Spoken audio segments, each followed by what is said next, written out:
চলে যেতে হবে। দালান ঘর, বাড়ি ঘর, টাকা পয়সার জন্য পাগল হয়ে থাকি আমরা, কিন্তু এটা আমার আসল ঘর নয়। যেই গোসলখানাটারে আমি এত সুন্দর করে টাইলস করে ইটালিয়ান ফিটিংস দিয়ে বানালাম, আমার জীবনের শেষ গোসলটা কি ওই গোসলখানায় হবে? কথা বলেন। যেখানে লাশ ধোয়ায় ওইখানে আমার গোসল হবে, এগুলো আমরা ভাবতে চাই না। কবরের জীবনটা আসল জীবন। বিশ্বনবী দোয়া করতেন, আল্লাহুম্মা ইন্না নাউযু বিকা মিন আযাবিল কবর। আল্লাহ, আমি আপনার কাছে কবরের আযাব থেকে পানাহ চাই, কবরের আযাব থেকে বাঁচতে চাই। এই কবরের মধ্যে অনেক ফিতনা হবে, অনেক সুয়াল হবে। কবরে প্রশ্ন আছে না নাই? কথা বলেন। প্রথম প্রশ্ন জিজ্ঞেস করা হবে, মার রব্বুক, তোমার রব কে? বলেন, আমাদের রব কে? ওমা দীনুক, তোমার ধর্ম কি? বিষ্ণুবীর চেহারা দেখিয়ে বলা হবে, তারিফু মান হাযার রাজুল, এই লোকটারে চিনো? আমরা কি বলবো? আমরা চিনি, উনি আমাদের প্রিয় রাসূল মুহাম্মদুর রাসূলুল্লাহ সাল্লাল্লাহু আলাইহি ওয়াসাল্লাম। এরপরে জিজ্ঞেস করা হবে, এগুলো কোত্থেকে শিখলা? আমরা বলবো কোরআন থেকে। ফায়ুফসাহু লাহু কবরুহু ৭০ যিরাআন। সুন্দর সুন্দর উত্তর করতে পারলে আপনার কবরটারে ৭০ হাত লম্বা করে দেওয়া হবে। ইফতাহু লাহু বাবুন ইলাল জান্নাহ, জান্নাতের দিকে একটা দরজা লাগিয়ে দেওয়া হবে। ইউলবাসু মিন লিবাসি আহলিল জান্নাহ, জান্নাতীদের পোশাক পরিয়ে দেওয়া হবে। জান্নাতের পোশাক কেমন হবে জানেন? রেশমের পোশাক। ওয়া লিবাসুহুম ফিহা হারির। The dress will be in Jannah with fine green silk with the gold embroidery. জান্নাতে যারা থাকবে তাদের পোশাক হবে পাতলা সবুজ রঙের রেশমের কাপড়ের পোশাক, যেটার মধ্যে গোল্ডের, স্বর্ণের ডিজাইন করা, এমব্রয়ডারি করা থাকবে। ওই পোশাক পরিয়ে দেওয়া হবে। আর বলা হবে নাম কানাউমিল আরুস, বাসর রাতে জামাই যেমনি আনন্দে ঘুমায় তুমিও ঘুমাও। দুনিয়াতে অনেক কষ্ট সহ্য করছো, দুনিয়াতে পুলিশের দৌড়ানি, র্যাবের দৌড়ানি, আছে না নাই? ইসলামের পক্ষে যারা কথা বলে নিজ এলাকায় পরবাসী, আছে না নাই? মামলা হামলা, ঝক্কি ঝামেলা, ঝুঁকি একটার পর একটা, তার পিছু ছাড়ে না।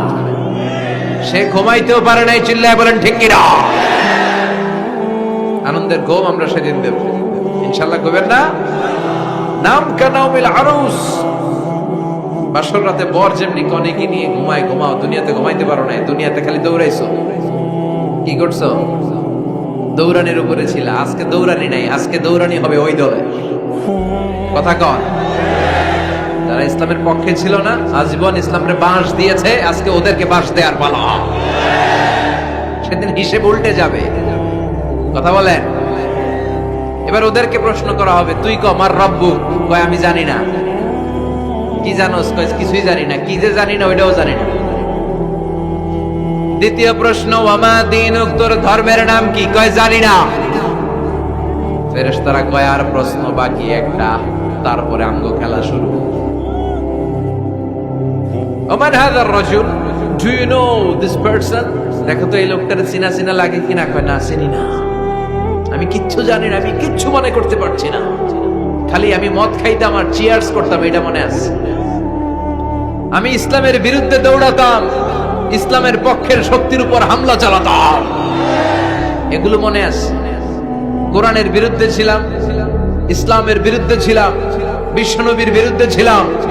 বিশ্বনবীর বিরুদ্ধে আমি বিষোদাগার করতাম, ইসলামের বিরুদ্ধে আমি জনপ্রচারণা চালাতাম। আজীবন আমার জীবনটারে আমি কাটিয়েছি ইসলামের বিপক্ষে। সুদ, ঘুষ, দুর্নীতি, যৌতুক, মদ ছিল আমার নিত্য সঙ্গী। আমি কিচ্ছু মনে করতে পারছি না, আমার ধর্ম নাই, আমার কিছুই মনে নাই। ফেরেশতারা বলবে ঠিক আছে, এবার আমগো খেলা শুরু। ফায়ুতরাফু বিমাতারিকা মিন হাদিদ, লোহার হাতুড়ি দিয়ে এবার ওর পিটানো শুরু হবে। পিটাতে পিটাতে ওর গায়ের গোশত আর মাসেলগুলো থেতলে ফেলা হবে। ইকালু লিল আরদি ইলতাইমি, জমিনকে বলা হবে চাপ দাও। ফাতাখতালিফা আদলাউ, ওয়াল আয়াযু বিল্লাহ। কবরের এক পাশের মাটি আরেক পাশের মাটি এমন ভাবে চাপ দিবে, ডান পাশের পাজরের হাড় বাম দিকে ঢুকে যাবে, বাম দিকের হাড়টি ডান পাশে এসে যাবে। ওর চিৎকারে পুরো কবরস্থানটা থারথার করে কাঁপবে। ওরে বাঁচানোর তখন কেউ থাকবে না। ওর ক্ষমতা, ওর দাপট, ওর হুঙ্কার, ওর অহংকার ওরে বাঁচাতে পারবে না। চিল্লায় বলেন ঠিক কিনা? হাত্তা সা, কিয়ামত পর্যন্ত কিয়ামত পর্যন্ত এই দুর্বিষহ জীবন সময় তার কাটতেই থাকবে। আল্লাহ কবরের এই আযাব থেকে তুমি আমাদেরকে বাঁচাও। সূরাতুল মুলক যারা নিয়মিত তেলাওয়াত করবে, আল্লাহর মেহেরবানিতে তাদের কবরে কোনো আযাব হবে না। করতে রাজি আছেন? কথা কয় না। করতে রাজি আছেন সবাই? বিষ্ণুই বললেন এখানেই শেষ নয়, আরো আছে। শাফাআত লি সাহিবিহা, এই সূরাটা কিয়ামতের দিন এই সূরা যে তেলাওয়াত করবে তার পক্ষে সুপারিশ করবে। কোরআন যদি আপনার বিপক্ষে আল্লাহর কাছে নালিশ করে, আপনার বাঁচার কোনো উপায় আছে? আপনার পিসাব আপনারে বাঁচাইতে পারবে? তাইলে আপনার দলের নেতা, কথা কন, কেউ বাঁচাইতে পারবে আপনারে? কোরআন যেমনি আপনার বিরুদ্ধে দাঁড়ালে আপনারে বাঁচাতে পারবে না, কোরআন তেমনি আপনার পক্ষে দাঁড়ালে আল্লাহ আপনারে ফেলে দিতে পারবে না। কোরআন আপনার পক্ষে থাকলে আল্লাহ আপনাকে দয়া করবেনই। বিষ্ণু বলেছেন ইকরাউল কুরআন ফাইন্নাহু ইয়াতি ইয়াউমাল কিয়ামাতি শাফিআন লিআসহাবি, কোরআন তেলাওয়াত করো, কেননা কোরআনের তেলাওয়াত এটা কিয়ামতের দিন তোমার জন্য সুপারিশ হয়ে দাঁড়াবে। এজন্য বিষ্ণু বললেন যে ব্যক্তি সূরাতুল মুলক নিয়মিত তেলাওয়াত করবে, এই সূরাটা কিয়ামতের দিন ওই তেলাওয়াতকারীর জন্য আল্লাহর কাছে সুপারিশ করবে। এখানেই শেষ নয়, বিষ্ণু বললেন খাসামাত আন সাহিবিহা, এই সূরা যে তেলাওয়াত করবে তার পক্ষে আল্লাহর সাথে এই সূরাটা দাঁড়িয়ে তার পক্ষ নিয়ে আল্লাহর সাথে তর্ক করবে, ঝগড়া করবে। আল্লাহ তুমি ওরে জান্নাত দিবা না কেন? ওরে মাফ করবা না কেন? তুমি না গফুর, তুমি না গফফার, তুমি না রহিম, তুমি না রহমান, তুমি মাফ করে দাও। ও মিয়া, সুপারিশ করতেছে কে? সূরাতুল মুলক। সুবহানাল্লাহ কইবেন না? কতক্ষণ এই তর্ক আল্লাহর সাথে সে চালাবে? হাত্তা আদখালাহুল্লাহুল জান্নাহ, যতক্ষণ না আল্লাহ তার জান্নাতে না ঢুকায়। এখানেই শেষ নয়, বিষ্ণু বললেন মান ক্বারাআ বিহা ফি লাইলাতিন ফাকাদ আকসারা ওয়া আতাবা, রাত্রি বেলায় যে এই সূরাটা তেলাওয়াত করবে পুরো রাতটাকে বরকতময় করে দিবে কে? এজন্য বিশ্বনবী বলেন আমি চাই আমার সব উম্মত এই সূরাটা মুখস্থ করে নেক। আমার চাই আমার ছোট বড় আবাল বৃদ্ধ বনিতা সব উম্মতের হৃদয়ের মধ্যে এই সূরাটা গাঁথা থাক, মুখস্থ থাক, হিফজ করা থাক। আমরা বিশ্বনবীর উম্মত না? কথা কন। নবীর এই আশাটা আমাদের পালন করার দরকার আছে না নাই? আমরা কি পারি না এই সূরাটা মুখস্থ করে রাখতে? মাত্র 30 আয়াত, প্রতি মাসে কয় দিন? প্রতিদিন এক আয়াত করে মুখস্থ করলে লাগে কয় দিন? প্রতিদিন এক আয়াত করে মুখস্থ করলে 30 দিনে এই সূরা মুখস্থ করতে রাজি আছেন? সবাই রাজি আছেন তো? মনে থাকবে? নেক্সট টাইমে নেক্সট ইয়ারে আসলে জিজ্ঞেস করবো যে সূরা মুলক মুখস্থ হয়েছে কিনা। হ্যাঁ, মনে থাকবে তো? আল্লাহ তুমি তৌফিক দাও। এই সূরাটা পড়লে আল্লাহ আপনার দৃষ্টি শক্তিকে খুলে দিবে। আপনার চোখের সামনে কোনো পর্দা থাকলে পর্দাটা সরে যাবে, আপনি আল্লাহর মাহাত্ম্য বুঝতে পারবেন, আপনি আল্লাহরে চিনতে পারবেন, আপনি আল্লাহর অস্তিত্ব টের পাবেন। সুবহানাল্লাহ পড়েন। অনেকেই বলে যেটা দেখি না তা মানি না। যারা স্রষ্টাকে বিশ্বাস করে না তারা বলে আনসিন ইজ নাথিং, যেটা দেখা যায় না এটা বিশ্বাস করি। নাস্তিকবাদের ছড়াছড়ি আছে না নাই? বাগেরহাটে কোনো নাস্তিক নাই মনে হয়? আছে আছে আছে। এত দাড়ি টুপি এগুলার ভিতরে ঢুকে কেমনে? ওগুলা পিছনে পিছনে থাকে, এগুলা আজীবন পিছনে পিছনে থাকবে। কথা বলে ইয়াং যুবক যারা আছে তোমরা একটা বই পড়বে, প্যারাডক্সিক্যাল সাজিদ, একটা বই আছে বাজারে, নাস্তিকদের বিভিন্ন প্রশ্নের জবাব। এই বইয়ের লেখক খুব ভালো করে ওই বইতে তিনি তুলে ধরেছেন। লেখকের নাম আরিফ আজাদ। এটা পড়লে শিক্ষিত যারা তাদের মনের মধ্যে এই ঘুরপাক করা প্রশ্নগুলোর উত্তর তারা পেয়ে যাবে। বইয়ের নাম প্যারাডক্সিক্যাল সাজিদ, আরিফ আজাদের লেখা। তো তার পাশাপাশি এই সূরাটা পড়লেও আমরা জানতে পারবো, কারণ এই সূরাটা হচ্ছে দি সূরা is an eye opener for us all, আমাদের সবার চোখ খুলে দিবে এই সূরাটা। আমাদের ঘুমন্ত বিবেককে জাগিয়ে তুলবে এই সূরাটা। যারা বলে যে স্রষ্টাকে দেখা যায় না তাদের জন্য এই সূরাটা একটা মেডিসিন। আল্লাহ কেমন যেন এই সূরায় বলতে চায় ওপেন ইউর আই, তুমি তোমার চোখ খোলো না একটু, you must find your god, তুমি তোমার আল্লাহরে খুঁজে পাবা। আপনি আকাশের দিকে তাকান, বাতাসের দিকে তাকান, জমিনের দিকে তাকান, আল্লাহরে খুঁজে পাবেন। সাইয়েদনা ইব্রাহিম তারার দিকে তাকালেন, বললেন মনে হয় এটাই আমার রব। পরে দেখে তারা নাই, কয় না না, আমার রব তো আমার ছেড়ে চলে যেতে পারে না।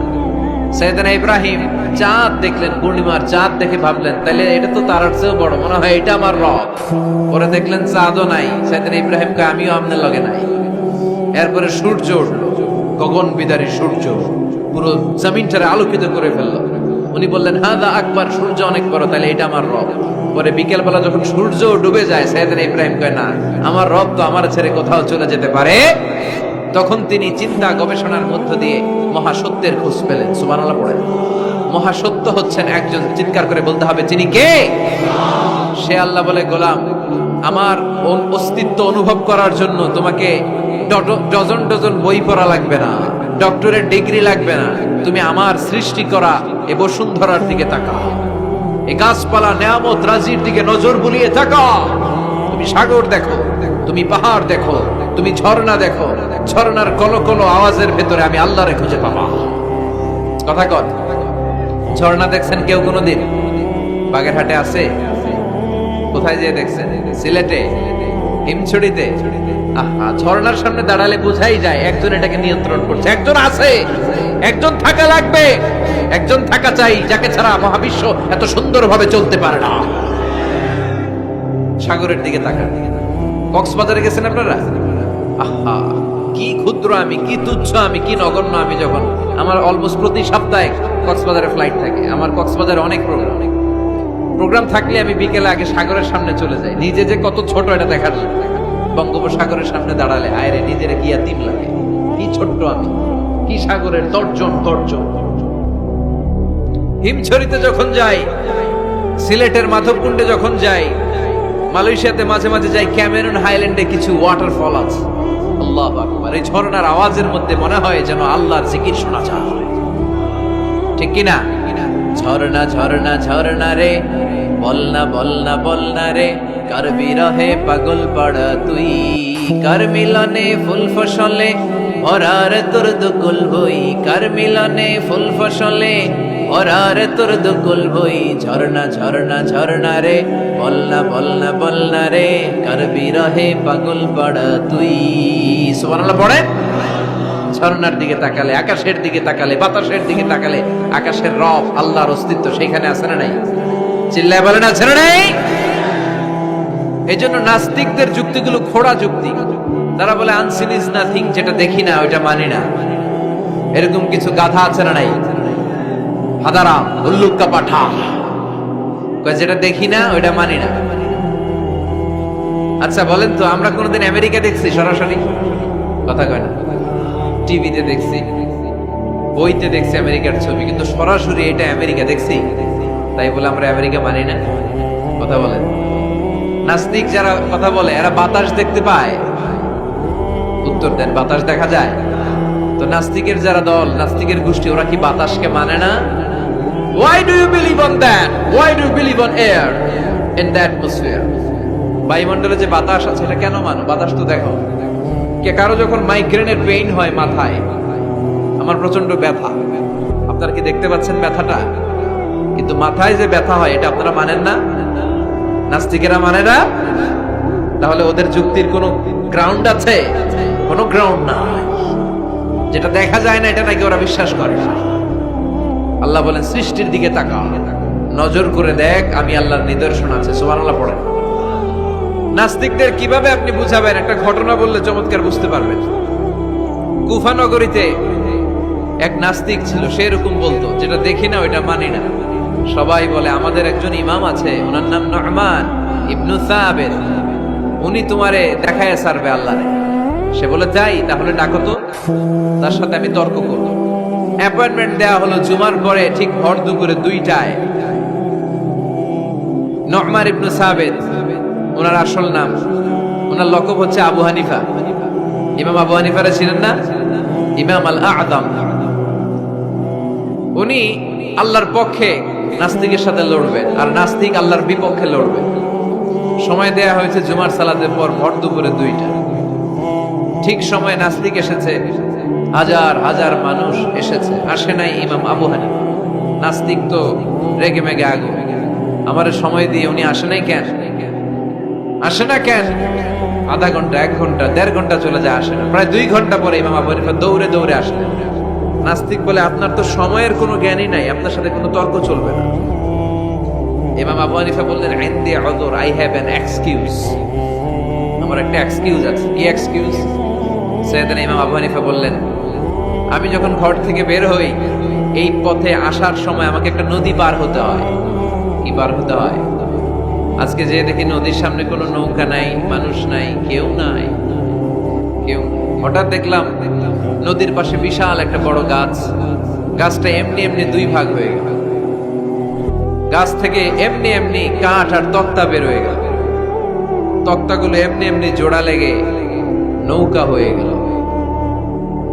ওই নৌকা এমনি এমনি নদীর মাঝখানে এসে পড়লো, আর আমি উঠে বসলাম। মাঝি ছাড়া, লগি বৈঠা ছাড়া নৌকা আমারে এক টান মেরে নদীর ওপার নিয়ে গেল। এই কাজগুলো হতে হতে 2 ঘন্টা লেগে গেছে। কয় ঘন্টা? নাস্তিক কয়, তবে ইমামের মাথা খারাপ। নাস্তিক কি বলে? তোদের ইমামের মাথায় সমস্যা। ইমাম আবু হানিফা বললেন, আপনি এই কথা বললেন কেন? আমার মাথা ঠিকই আছে, আপনি আমার গালি দেন কেন? নাস্তিক বলে, এমনি এমনি গাছ ভেঙে 2 ভাগ হয় নাকি? এমনি এমনি করাত ছাড়া গাছ কেটে তক্তা বানানো যায় নাকি? এমনি এমনি মিস্ত্রি ছাড়া তক্তা লাগিয়ে নৌকা হয়? এমনি এমনি মাঝি ছাড়া নৌকা চলে নাকি? সাইয়েদনা ইমাম আবু হানিফা বললেন, এই তো আপনি লাইনে চলে আসছেন, এখন আপনারে বুঝাইতে খুব সুবিধা হবে। এমনি এমনি নৌকা হয় না, তক্তা হয় না, এমনি এমনি গাছ কেটে 2 ভাগ হয় না, তাহলে আকাশটা কেমন করে এমনি এমনি হলো? এই জমিনটা কেমন করে এমনি এমনি হলো? দ্বীপ প্রহরের জলজলের সূর্যটা কেমন করে প্রতিদিন দিনক্ষণ টাইম ঠিক করে সকালে পূর্ব দিক থেকে উঠে পশ্চিম দিকে ডুবে যায়? কেমন করে আকাশ থেকে বৃষ্টি নামে এমনি এমনি? কেউ যদি এটা না করে এমনি এমনি কেমন করে পৃথিবী সৃষ্টি হয়? নাস্তিকের ঘুমন্ত বিবেক এবার জাগ্রত হয়েছে। এবার সে চোখ মেলে তাকিয়েছে। সেজন্য এই পৃথিবীতে এখন নতুন এসেছে, সে নতুন করে আবার পৃথিবী দেখতে লাগলো। তাই তো? সুবহানাল্লাহ কইবেন না? তাই তো? এমনি এমনি তো কিছু হতে পারে না। There should be someone who is controlling everything. একজনকে থাকাই লাগবে যিনি মহাবিশ্ব নিয়ন্ত্রণ করছে। চিল্লায় বলেন, তিনি কে? নাস্তিক অবাক। তাই তো, আসলেই তো আমি একটা বোকা, আসলে আমি হাদারাম, আমি তো এইভাবে কখনো ভাবি নাই। ও ইমাম, আপনাকে শুকরিয়া, আপনার হাত দেন, আপনার হাতে চুমু খাই, আপনার হাতে হাত রেখে আমি শাহাদা বাক্য পাঠ করতে চাই, আপনি আমারে পড়িয়ে দেন লা ইলাহা ইল্লাল্লাহ মুহাম্মাদুর রাসূলুল্লাহ। কালিমা পড়ে মুসলমান হয়ে গেলেন। আল্লাহু আকবার। এজন্য নাস্তিকদের সাথে ওয়াজাদিলহুম বিল্লাতি হিয়া আহসান, হিকমতের সাথে কথা বলতে হবে। প্রজ্ঞার সাথে যদি আপনি একটা ভ্যালিড গ্রাউন্ড উপস্থাপন করতে পারেন, নাস্তিকরা আপনার সামনে দাঁড়াতে পারবে না। চিল্লায় বলেন ঠিক কিনা? এই নাস্তিকদের জন্য অনেক দিক নির্দেশনা, ডোজ, মেডিসিন আল্লাহ সূরার ভেতরে দিয়েছেন। সূরাটার নাম সবাই বলতে হবে। সবাই বলেন, সবাই কইছেন? সূরার নাম সূরা মুলক। চিল্লায় বলেন কি নাম? সূরাতুল মুলক। আল্লাহ শুরু করছেন, তাবারাকাল্লাযী বিয়াদিহিল মুলকু ওয়া হুয়া আলা কুল্লি শাইইন কাদির। সুবহান সেই সত্তা যার হাতে ক্ষমতা, আর তিনি সব বিষয়ের উপরে ক্ষমতাবান। পড়েন সুবহানাল্লাহ। তাবারাকাল্লাযী, সুবহান সেই সত্তা, বিয়াদিহিল মুলকু, যার হাতে সব ক্ষমতা, ওয়া হুয়া, আর যিনি আলা কুল্লি শাইইন কাদির, সব বিষয়ে ক্ষমতাবান। তিনি কে? বিয়াদিহিল মুলকু, তার হাতে ক্ষমতা। চিল্লায় বলেন তো, কার হাতে? নাকি আপনাদের হাতে? মাননীয় প্রধানমন্ত্রীর হাতে? আস্তে আস্তে যাও, তুমি তো পুরো মাইক নাড়ায় ফেলছো। ক্ষমতা কার হাতে? নাকি প্রধানমন্ত্রীর হাতে? র্যাবের প্রধানের হাতে? পুলিশ প্রধান? ডোনাল্ড ট্রাম্পের হাতে? ভ্লাদিমির পুতিনের হাতে? নরেন্দ্র মোদীর হাতে? কার হাতে? জোরে বলেন। বিশ্বাস হয়? কিন্তু আমরা কিন্তু প্রায়শই বলি সকল ক্ষমতার উৎস জনগণ। এভাবে রাষ্ট্রীয়ভাবে কিছু কুফরি আমাদেরকে শিক্ষা দেওয়া হয়। চিল্লা এখন ঠিক কিনা? এটা রাষ্ট্রীয় কুফরি।